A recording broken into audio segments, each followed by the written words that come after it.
Assalamualaikum dan salam sejahtera. Nama saya Adawiyah Humaira dari Sekolah Kebangsaan Sungai Lang. Saya ingin mempersembahkan hasil dunia Minecraft saya yang bertemakan Zoo Negara Malaysia.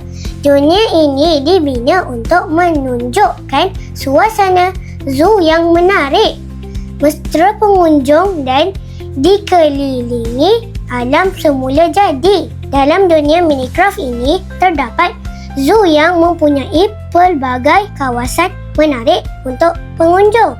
Antaranya ialah kawasan haiwan, kolam ikan dan taman bunga yang menjadikan suasana lebih cantik dan nyaman.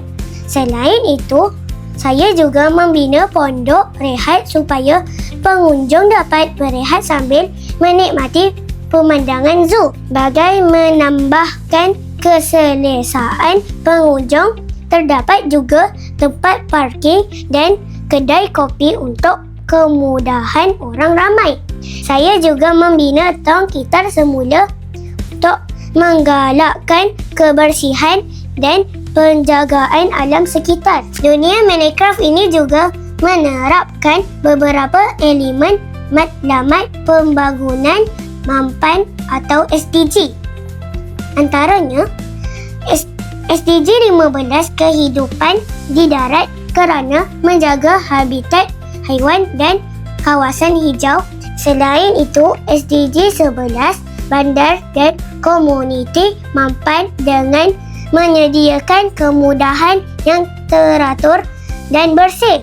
Seterusnya, SDG 12 menggunakan dan pengeluaran bertanggungjawab melalui amalan gitar semula. Akhir sekali, SDG 13 tindakan iklim dengan mengekalkan pokok dan taman bagi mengurangkan pencemaran.